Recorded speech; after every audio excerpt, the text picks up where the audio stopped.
Ricky Gervais has quite the reputation. He raised hell at the Golden Globes with his pointed pops at Tinseltown, and has courted many a controversy with his humor and forthright views. But behind the scenes, The Office creator lives a much less dramatic life with his soulmate and partner of almost 40 years, Jane Fallon. Ricky, who turns 61 today, met Jane, also 61, at University College London back in 1982, where he was studying philosophy and she was reading history. Back then, accomplished producer and author Jane said dating wasn't really a thing, mainly because everyone was skint. Instead, she and Ricky would meet in the Union, go to discos and drink beers. They lived in a pokey flat above a brothel in a pre-gentrified King's Cross as Ricky fought to make it as a new wave artist with the pop group Shona Dancing, then as the manager of indie band Suede. Jane, meanwhile, found work with a theatrical literary agency before becoming a script reader and later a producer on BBC soap EastEnders. Get the news you want straight to your inbox. Sign up for a Mirror newsletter here.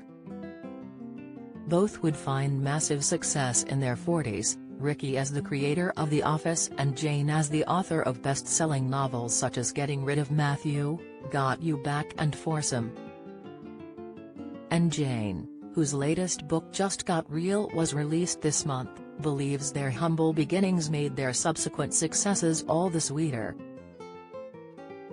We went through a good few years when we had absolutely no money, the brothel we lived above in King's Cross. I always knew I had a plan to build up a career, and I think once you do that it does mean a lot more because you've worked for all of it, she told The Telegraph. The pair now live in a £10.8 million megapile in Hampstead, London, along with their pet cats, which Jane insists they have after hearing they can make you live longer. A self-confessed stressor, Ricky has credited Jane with keeping him calm and helping him rationalize his hypochondria. He describes her as his soulmate, and previously told the Mirror it was his deep love for her that inspired his hit Netflix series, Afterlife, about local journalist Tony coming to terms with the death of his partner.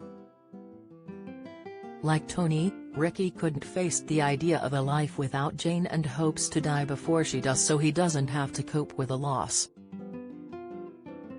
He told the Mirror, "I don't think I've ever been lonely.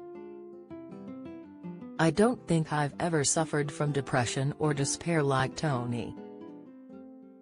I've seen it. You don't get to 60 without seeing most things. I've lost both parents and a sibling, and all my pets and some friends.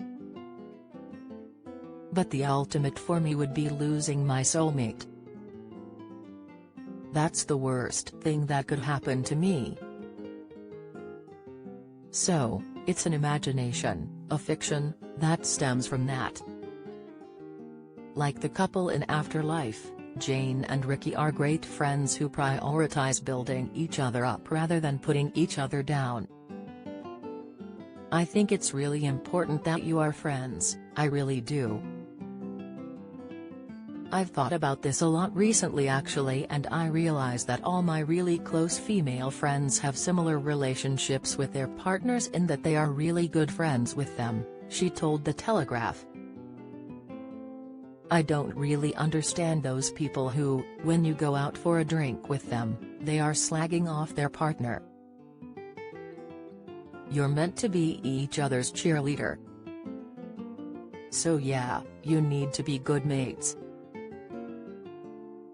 But despite their unbreakable bond, Ricky firmly rejects the idea of official marriage on the grounds of his atheist beliefs.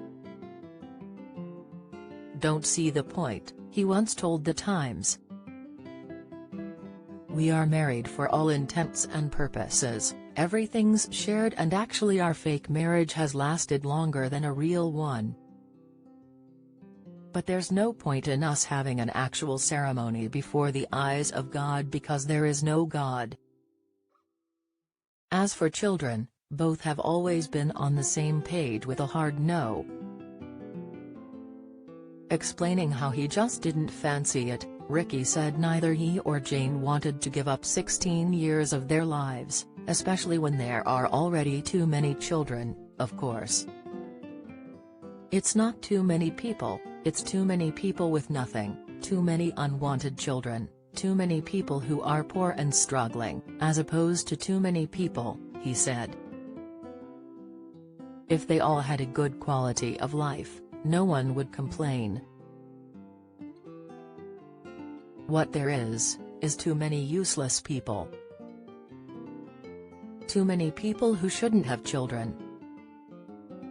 For Jane's part, she never wanted children, and was relieved when she discovered that neither did Ricky. I've never regretted not having kids. Even as a child, I found it hard to imagine being a mom. I didn't want to have children because doing so just didn't feel like me. Being a mother wasn't who I was meant to be, she told The Guardian. Thankfully, my partner, Ricky, felt the same. Not that I would make a terrible mother, or if he did think that he thoughtfully kept that to himself, but that he wasn't keen on parenthood, either. We were happy with our decision, and we still are. Do you have a story to share? Email webfeatures@trinitymirror.com.